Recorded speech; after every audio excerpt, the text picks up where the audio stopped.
I never imagined that a single morning could shatter everything I believed about my marriage. My name is Emily Carter. I'm 34 years old, and for the past 7 years I've been married to the man I thought was my soulmate, Daniel Carter. To everyone else, we were the perfect couple, and to me, he was everything. Or at least, that's what I believed, until the day that truth walked straight into my house wearing perfume that wasn't mine. That morning had started like any ordinary one. Rain lightly tapped against the window, the soft sound mixing with the hum of the coffee machine. I was preparing Daniel's favorite breakfast, scrambled eggs with cheddar and a bit of pepper, the way he always liked them. I remember smiling as I placed a plate on the table, thinking about how lucky I was to have a husband who still kissed my forehead every morning before work. But when Daniel came downstairs, something felt different, like a quiet crack in glass you can't see, but somehow you hear. He kissed my cheek, but it was rushed, distracted. And then I smelled it. A soft, sweet fragrance. Floral, expensive, elegant, and absolutely not mine. I froze for a second. He never wore perfume, and he never smelled like that. "Daniel, what is that smell?" I asked, trying to sound casual. He blinked, startled. "What? Smell? I don't smell anything." He tried to laugh it off, but his voice trembled just a bit, just enough for a woman who loves deeply to notice. My heart tightened, but I pushed the thought away. After all, doubts are seeds. If you water them too much, they grow into monsters. But that morning, the monster was already awake. Daniel left for work in a hurry, faster than usual. He didn't finish his breakfast. He didn't look me in the eyes. And as soon as the door closed behind him, a cold wave washed over my chest. Something was wrong, something big, and I wasn't prepared for how right I was.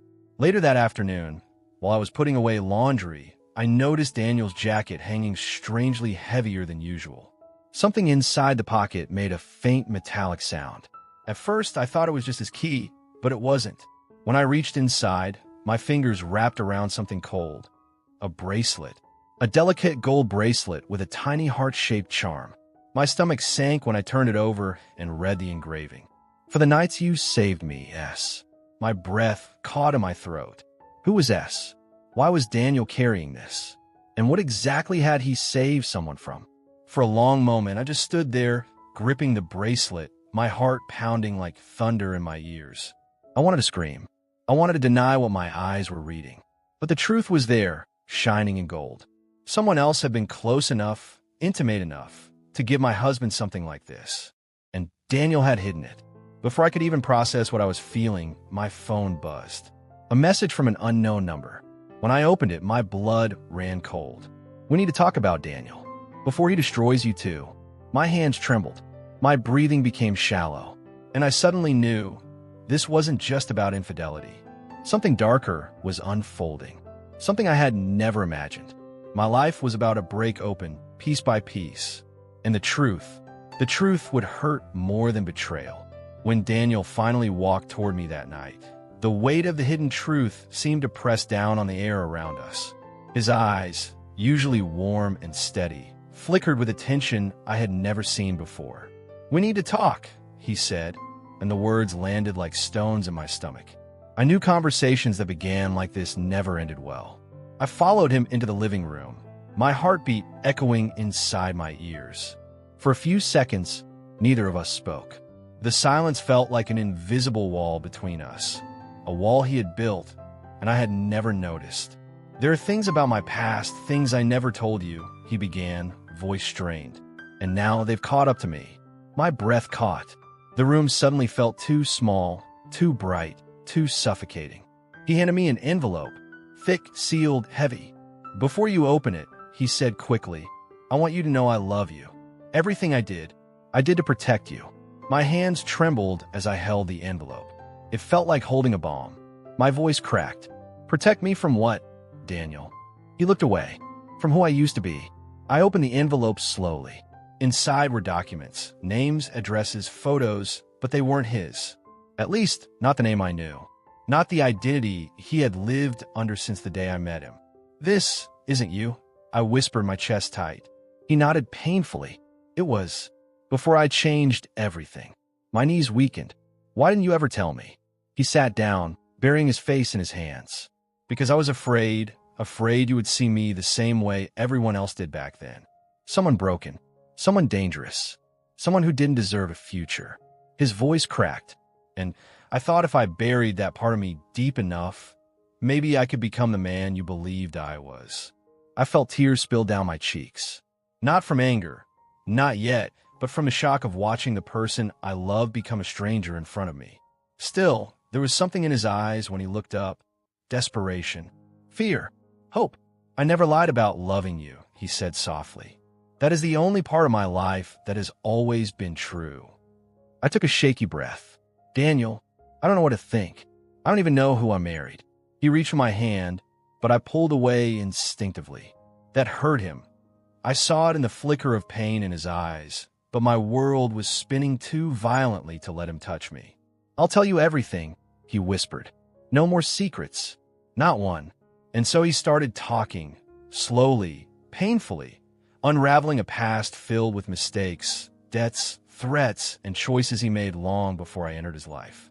As he spoke, I felt my heart cracking, not because of the sins he confessed, but because of how much fear he had lived in, fear of losing me, fear of being unworthy, fear that his past could destroy the future he built with me. When he finished, the silence returned. Heavy, sharp, final. I wiped my face, trying to breathe steadily. I need time, I whispered. Daniel nodded, defeated. I'll give you whatever time you need. But the truth hung between us like smoke. Nothing would ever be the same again. That night, Maya barely slept. The apartment felt different, heavier, colder, as if every shadow carried a secret she wasn't ready to uncover. When Daniel finally came home, it was well past midnight. He walked in quietly, too quietly, like a man trying not to be noticed. Maya watched him from the hallway doorway, and for the first time, she saw someone she didn't recognize. He locked the door, 3 locks, one after another. Then he exhaled and rubbed his face, exhausted.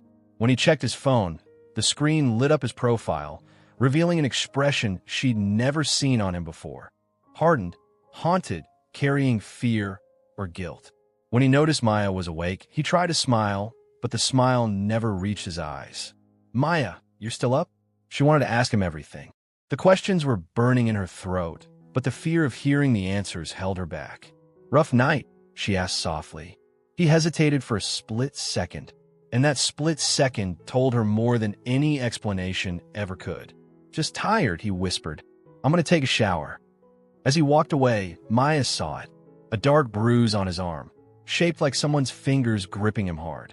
She opened her mouth to ask, but he closed the bathroom door before she could speak. And in that moment, Maya knew Daniel was involved in something dangerous, something far beyond the life he promised her. The next morning, she went to his workplace. He always texted when he needed to stay late, but he hadn't messaged her once that day. The building looked busier than usual. People rushing, security guards watching everything, strange faces she had never seen before. When Maya reached the front desk and said her husband's name, the receptionist froze. A reaction too small for most people to notice, but impossible for Maya to ignore. Your husband? Daniel Carter? The woman asked, as if she needed to be absolutely sure. Yes, he works here. I just need to talk to him. The receptionist typed something into her computer. The silence that followed felt suffocating. He isn't listed here today. What? He works here every day. The woman bit her lip. I'm sorry. I'm not allowed to give any more information. It was the kind of sentence hospitals used when they were hiding tragic news. Maya stepped away from the desk, heart pounding. When she turned slightly, she saw 2 men in suits observing her, too interested, too alert. They weren't just watching. They were evaluating her. Driven by instinct, Maya went to the underground parking garage where Daniel usually left his car. The air that was cold, echoing, unsettling. When she reached his car, her breath caught in her throat. The back seat was a mess, papers scattered everywhere. A jacket that wasn't his. And on the ground, near the tire, a broken ID badge. Daniel's photo, but not Daniel's name. Another identity, another life. Footsteps echoed behind her. Maya turned slowly. A man in a dark suit approached her. His expression was stern, but not cruel, more like someone used to delivering bad news. "You're Maya?" he asked. Her voice trembled. "Yes. You need to come with me. Now." She stepped back, but he raised his hands gently. "I'm not here to hurt you, but if you keep digging, not only will you be in danger, your husband will be too." The ground felt like it shifted beneath her feet. "Who are you?" she whispered. The man sighed, a hint of sadness in his eyes. "Someone who's been trying to keep Daniel alive." Maya felt her heart stop. He stepped closer, lowering his voice. "Before you walk away, just answer one thing." She swallowed hard. "Do you love him?" The man looked at her with a painful understanding. "Because he's lying to you," he said quietly. "Not to betray you, but to protect you." The sun was setting when Maya finally found Daniel. He stood alone on the old bridge overlooking the river. The same bridge where they had shared their first kiss, their first promise, their first dream of a simple life. But tonight, Daniel looked nothing like the man she married. His shoulders were tense, his hands trembling slightly, his eyes carrying quiet fear. When he turned and saw her, something inside him broke. Relief, guilt, love, all crashing together in one painful moment. "Maya, you weren't supposed to find out this way." She walked slowly toward him, the wind tugging at her coat, the city lights glimmering behind them like distant stars. "You lied to me," she whispered, tears filling her eyes. "About your job, your past, everything." He didn't deny it. He didn't run. He simply lowered his head. "I lied," he said softly, "but never about loving you." Her breath trembled. "Then why hide the truth?" Daniel stepped closer, his voice breaking. "Because the moment I met you, I finally had something to lose." The wind carried the weight of his confession. "For years, I lived under different names. For missions, protection, survival. But when I married you, I wanted to be Daniel, the man who brought you flowers, who made you breakfast, who dreamed of a real future." He swallowed hard. But the past doesn't let go easily. A soft rain began to fall, turning the world into a blurred watercolor. Classic KDrama rain, heavy and poetic. Maya touched his face gently. "I would rather face the truth with you than live a lie without you." Daniel closed his eyes, leaning into her touch. "You deserve someone whole, someone safe." "I deserve the man I love," she said, her voice steady. "And that man is you." He finally broke, tears slipping down his cheeks as he pulled her into his arms. For the first time in years, he let himself be vulnerable, letting go of the walls he had built around his life. But the moment felt fragile, too fragile. Footsteps echoed behind them. The agent from earlier stood a few steps away. "It's time," he said regretfully. "They found him." Daniel inhaled sharply. Maya's hand tightened around his.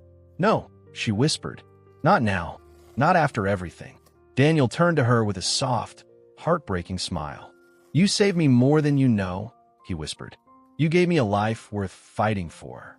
He kissed her forehead, slow, lingering, filled with everything he couldn't say. Then he placed something in her hand, his wedding ring. "Keep it," he said, "so you don't forget who I really was with you." The agent approached. Daniel's eyes never left hers. "I will come back to you, Maya. I don't know when. I don't know how. But I promise you, this isn't our ending." She shook her head, tears falling like rain. Daniel, but he was already stepping away, escorted into the shadows beneath the bridge's arch, disappearing into the night like a ghost swallowed by destiny. Maya stood alone on the bridge, clutching his ring, sobbing into the storm. The world felt cruel, but not empty, because somewhere in the darkness, Daniel was still fighting to return to her, and she would wait, no matter how long it took. As the rain softened and the city lights reflected on the river, Maya whispered into the night, "Come back to me. I'll be here." Fade out. Soft piano. A single cherry blossom petal falling in slow motion.